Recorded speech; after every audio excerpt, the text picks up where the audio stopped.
la trompette retentissante. Après leur traversée de Jourdain, les enfants d'Israël sont arrivés à Jéricho. Jéricho était la première ville de la terre promise. Isaïe dit, je commencerai et j'achèverai. Si Dieu ne t'a pas donné les signes, ce qu'il te donnera, ce qu'il t'a promis. Si te promet, Dieu te donnera d'abord un signe. Et ce signe-là sera pour toi comme une garantie que malgré le vent et marée, ce que Dieu a promis, ce qu'il a dit, il finira par l'accomplir. Dieu dit à Josué, vois, je te donne Jéricho, son roi et ses vaillants soldats. C'était pour les enfants d'Israël une garantie que Dieu les a donné la terre promise. Voilà pourquoi il y a eu une muraille à Jéricho. Parce que le diable sait, si Dieu vous donne la première chose, c'est qu'il vous a donné toutes choses. Il va dire à Josué, tu choisiras 7 sacrificateurs. Chacun d'eux aura une trompette. 7 trompettes, 7 sacrificateurs. Et ils vont faire le tour de la ville. Pas pendant un jour, mais ils vont le faire pendant 7 jours. 7 sacrificateurs, 7 trompettes, 7 jours, 7 tours au 7e jour. Il dit, lorsque le peuple entendra le son de la trompette, ils vont pousser un grand cri. Raison pour laquelle, bien aimé, quand on est dans la maison de Dieu, quand vous écoutez la prédication ou la parole de Dieu, le peuple de Dieu doit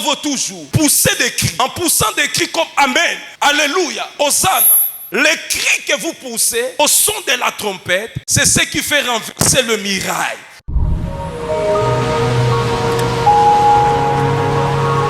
Amen.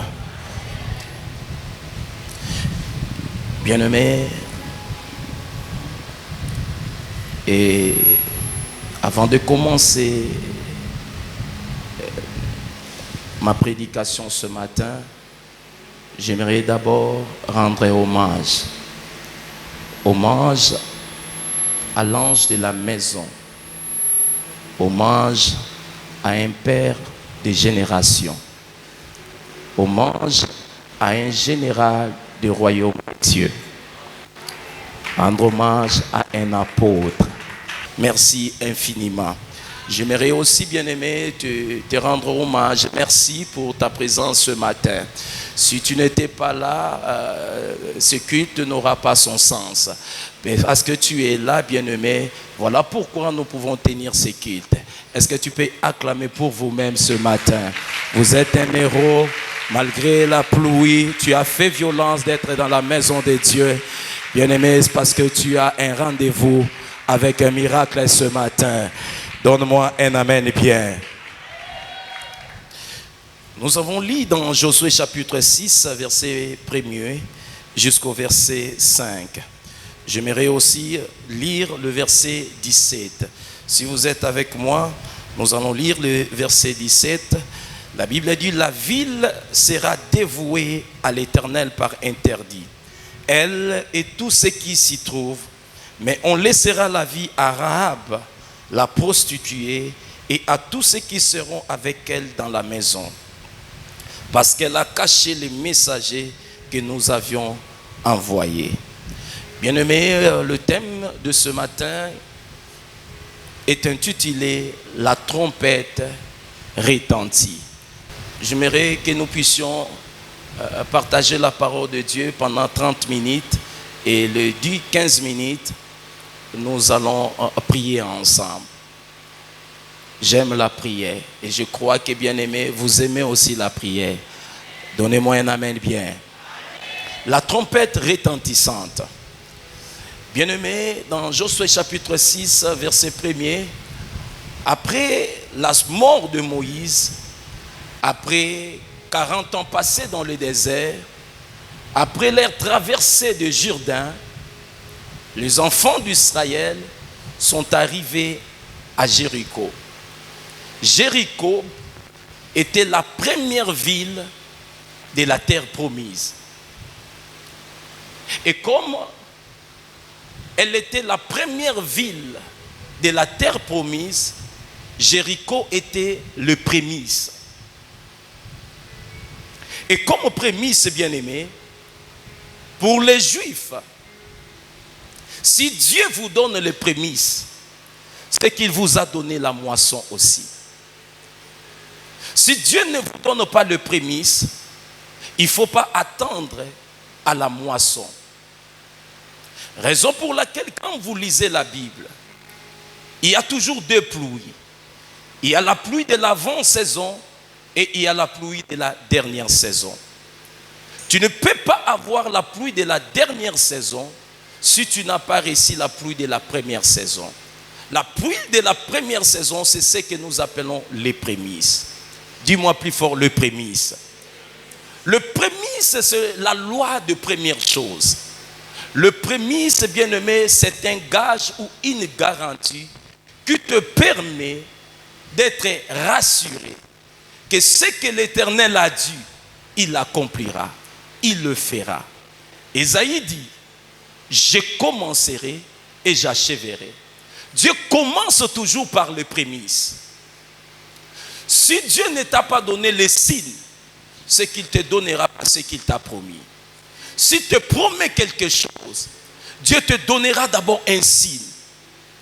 Et ce signe-là sera pour toi comme le prémisse, une garantie que malgré le vent et marée, ce que Dieu a promis, ce qu'il a dit, il finira par l'accomplir. Est-ce que je suis avec quelqu'un? Donnez-moi un amen bien. Et lorsque Israël, dans Josué chapitre 6, verset 1er, dans le verset 2, Dieu dit à Josué, vois, je te donne Jéricho, son roi et ses vaillants soldats. Parce que Jéricho était le prémisse, c'était pour les enfants d'Israël une garantie que Dieu les a donné la terre promise. Raison pour laquelle, bien-aimé, il y a eu une muraille à Jéricho. Pourquoi, bien-aimé? Mais parce que le diable sait. Si Dieu vous donne la première chose, c'est qu'il vous a donné toutes choses. Est-ce que je suis avec quelqu'un? Voilà pourquoi le premier-né, le prémisse ont été toujours le plus combattu.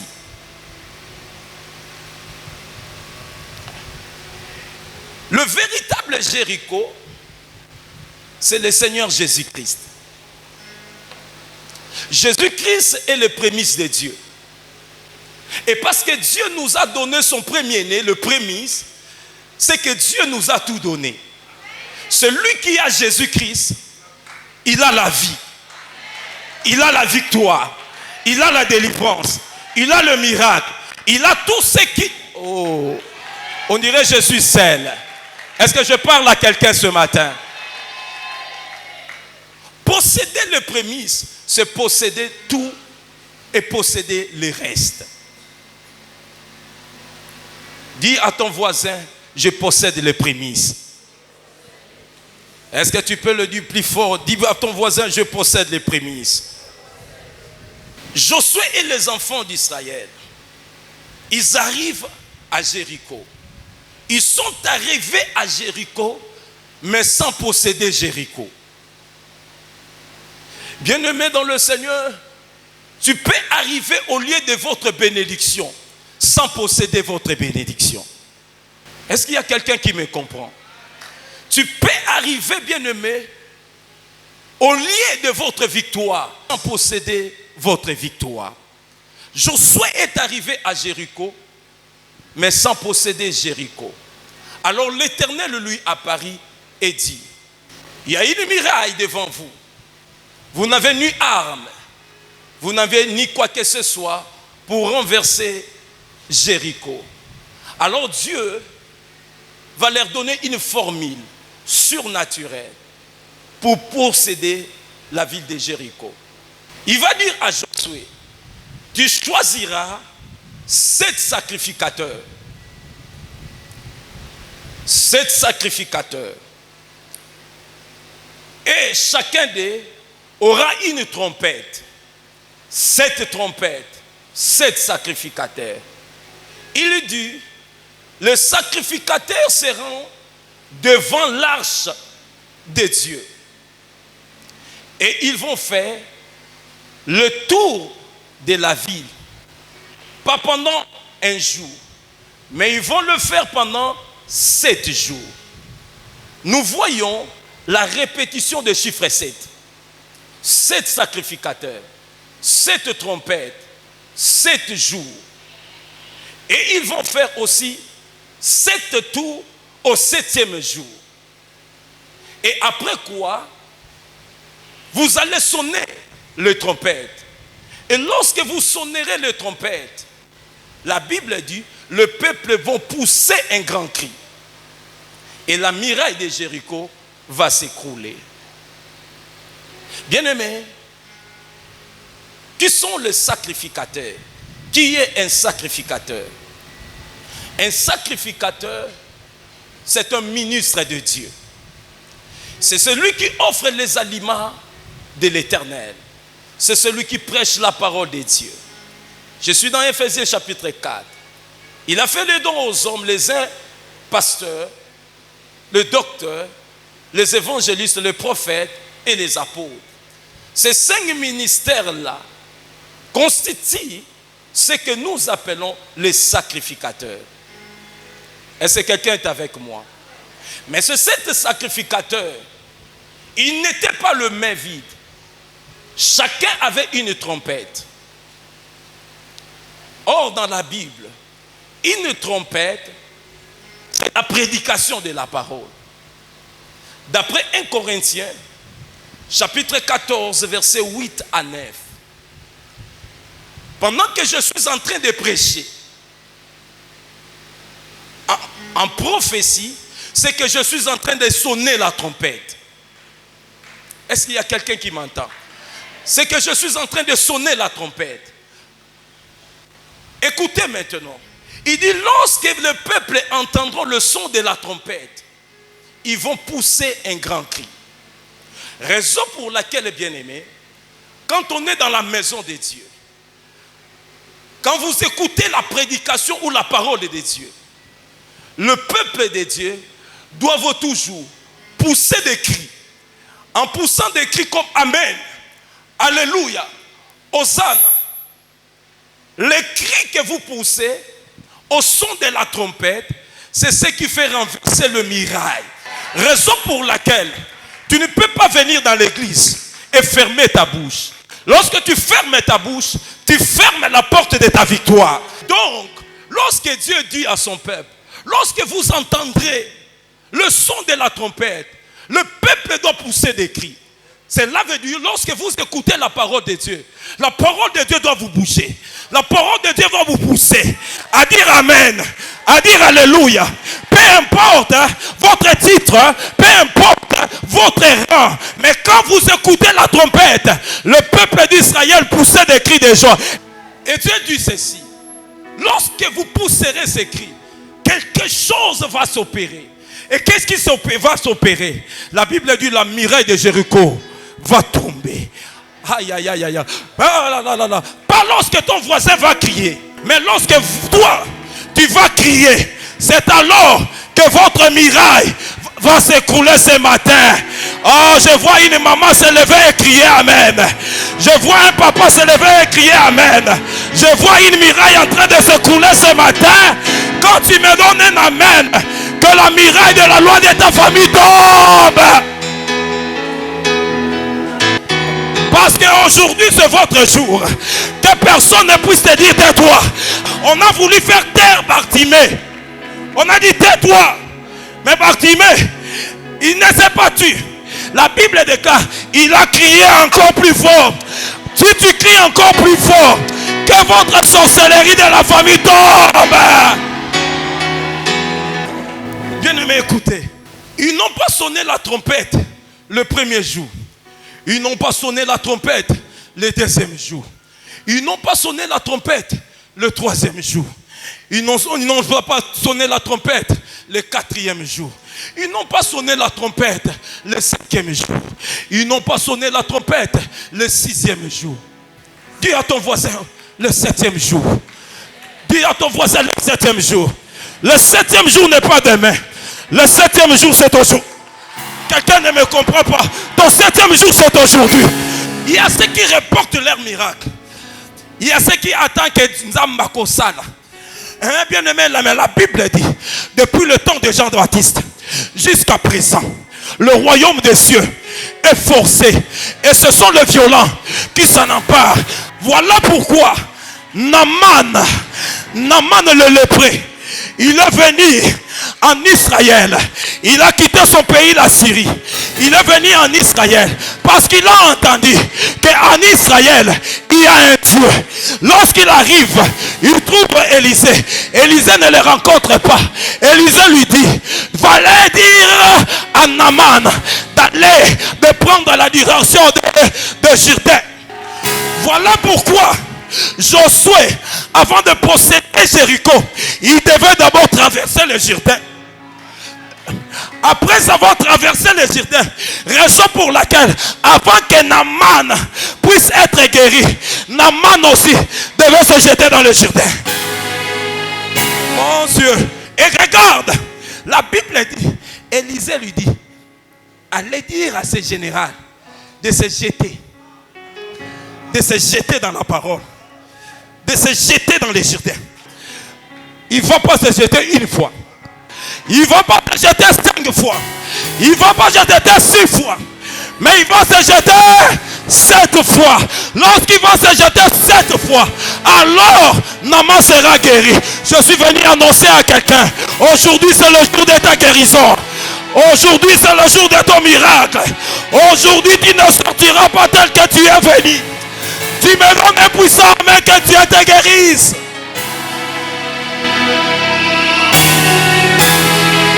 Il y avait aussi cette trompette. Ils ont fait le tour de la ville aussi pendant 7 fois. Regardez, observez. Oh bien aimé, lorsque vous lisez la Bible est un livre prophétique. Dieu est un Dieu prophétique. Il a commencé à marcher d'abord avec le prophète. Est-ce que je peux entendre un amen? Et le chiffre 7 symbolise le repos.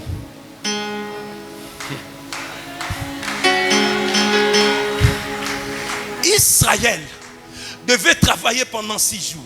Et le 7e jour, il devait se reposer.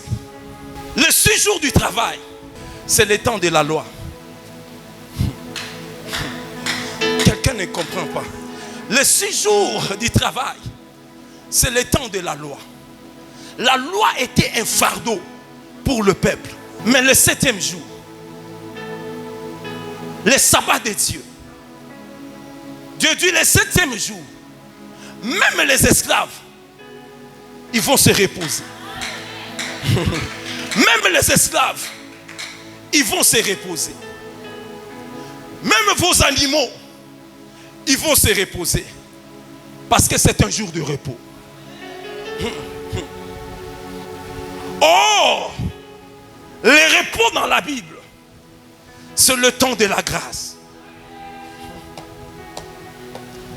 Voilà pourquoi, lorsque les sacrificateurs ont sonné la trompette est un signal. En Israël, lorsqu'on écoute le son de la trompette, c'est un signal pour le peuple. Et lorsque les sacrificateurs ont sonné la trompette, c'était pour annoncer au peuple le temps de la grâce. Raison pour laquelle, lorsqu'ils ont sonné la trompette, lorsque le temps de la grâce est descendu, la Bible dit, la muraille de Jéricho s'écroulait. Or, la muraille de Jéricho, c'est la loi. Lorsque la grâce arrive dans la vie de quelqu'un, non, lorsque la grâce descend dans la vie de quelqu'un, toutes les lois de la famille vont tomber. Et ce matin, je lève ma main au-dessus de toi. Je prophétise sur ta vie. Toutes les lois de ta famille vont tomber ce matin. Toutes les lois qui te condamnaient vont tomber ce matin. Toutes les lois de ton quartier vont tomber ce matin. Oh, c'est libéré quand la famille na yo. Natongo na lelo so kweya. Na lobi ndoko kanga vi na yo. Natongo na lelo so kweya. Je suis en train de voir des gens sortir des lois, sortir des lois. Toutes les lois qui ont dit que toi tu n'iras pas de l'avant, Ce matin, je suis venu abroger cette loi. Je suis venu annuler cette loi. Je suis venu condamner cette loi. Tu me donnes un grand amen. Que la loi de la famille de ton père tombe. Dans la ville de Jéricho, il y avait une femme. Son nom était Rahab. Rahab, son nom signifie liberté.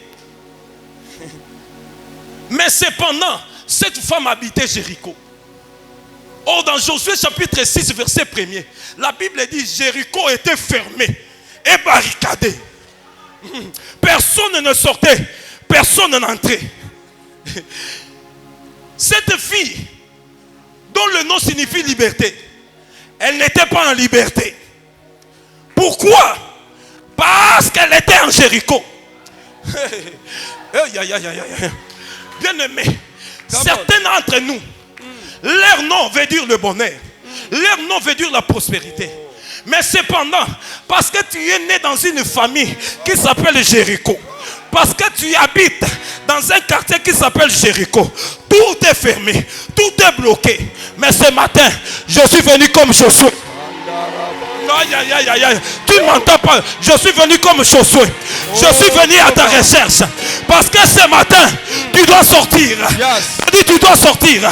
Je dis tu dois sortir. Je dis tu dois sortir. Si tu me donnes un grand amen, que tu sors. Amen. Raison pour laquelle Dieu a amené Josué dans Jéricho. Parce qu'il y avait une femme là-bas. Raison pour laquelle Dieu a amené l'apôtre Médard à Kassavou. Toi tu n'entends pas. C'était pour te faire sortir de la loi de ta famille. On dirait que vous n'êtes pas prophétique. Raison pour laquelle Dieu a amené son prophète dans cette ville, son prophète dans cette commune, c'est pour te faire sortir de la loi de ta famille. Tu me donnes un amen que tu sors. Amen.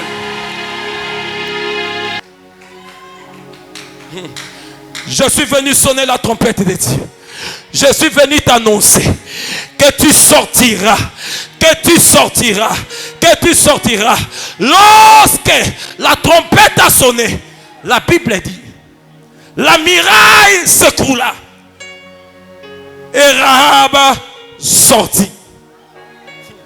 Raison pour laquelle le diable t'avait mis en prison, parce qu'il avait vu votre étoile, votre destinée. Laisse-moi te dire, le diable ne combat pas n'importe qui. Il combat celui qui a une grande destinée. Pasteur, lorsqu'on sonnait de la trompette en Israël, on sonnait la trompette au 7e mois. Le premier jour du 7e mois, on sonnait la trompette pour annoncer la fête des trompettes. Et lorsqu'on sonnait la trompette, c'était pour annoncer au peuple les temps de relâchement. Cela veut dire ceci. Le relâchement vient du verbe relâcher. C'est-à-dire quelqu'un qu'on a lié, quelqu'un qu'on avait condamné, quelqu'un qui était esclave ou il était prisonnier. Lorsqu'on sonnait la trompette, le 7e mois, le premier jour, tout celui qui était esclave, il sortait libre. Voilà pourquoi Rahab était prisonnier en Jéricho. Lorsque la trompette a sonné, Rahab est sorti libre. Mon Dieu. Hey, est-ce qu'il y a quelqu'un qui comprend? Cela veut dire, bien aimé, en Israël, la plus grande richesse, c'est la terre. C'était la terre. Or, il y avait des parents, il y avait des hommes, parce qu'ils avaient des difficultés, ils ont vendu la terre. Le meilleur héritage que les Israéliens, ils ont eu de la part de Dieu, c'était la terre. Est-ce que quelqu'un est avec moi? C'était la terre. Alors si quelqu'un a vendu la terre, a vendu son héritage, lorsque le 7e mois arrivait, lorsque la trompette sonnait, retentissait, la Bible déclare, tout ce que tu as perdu, vous allez les récupérer. Oh mon Dieu, il y a quelqu'un qui ne me comprend pas. Laisse-moi monter sur cet autel. Je frappe l'autel de mon Père. Je lève la main. Je décrète et je déclare. Avant la fin de cette année, tu récupéreras toutes les années que tu as perdues. Tu vas récupérer toutes les années que tu as perdues. Tu vas récupérer toutes les grâces que tu as perdues. Tu vas récupérer toutes les opportunités que tu as perdues. Si tu es avec moi, lève-toi, dis je récupère.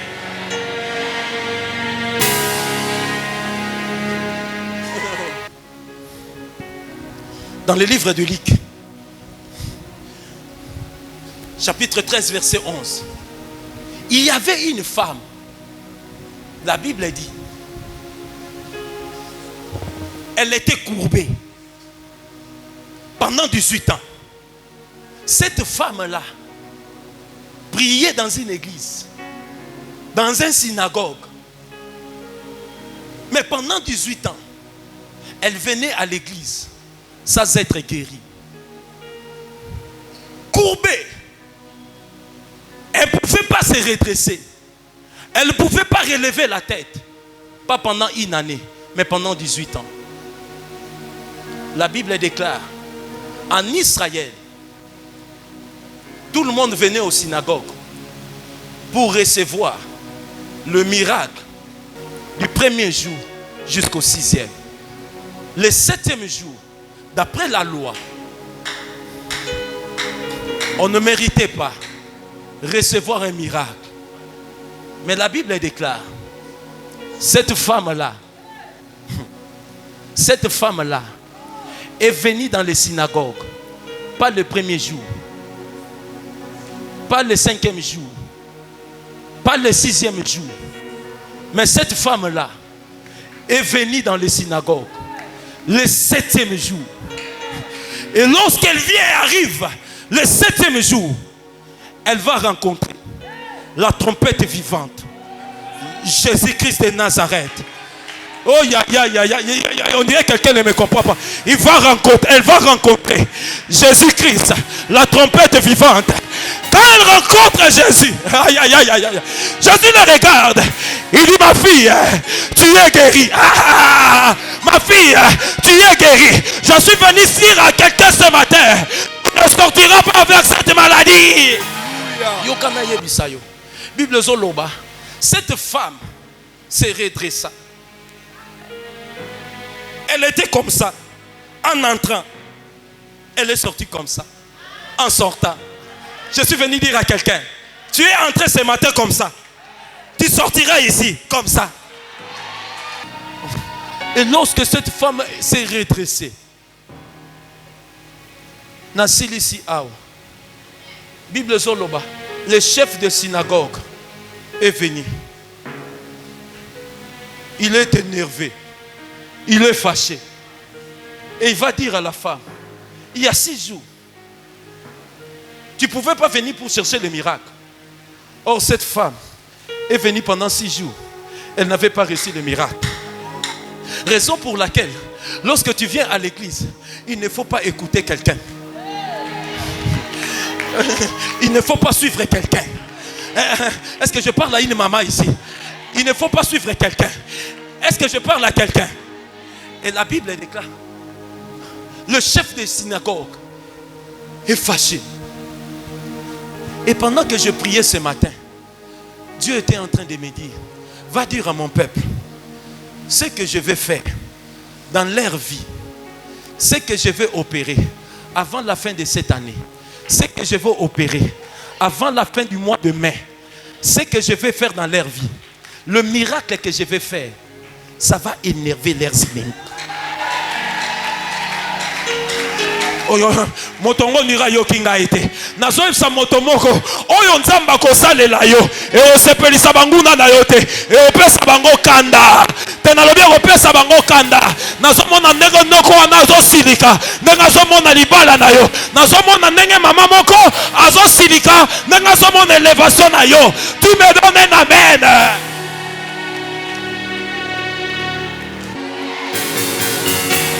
Lève-toi, lève-toi. Lève-toi, lève-toi rapidement. Oh, l'eau sobradia là-bas. Lève tes deux mains. Commence à dire merci à Dieu. Commence à rendre gloire à Dieu.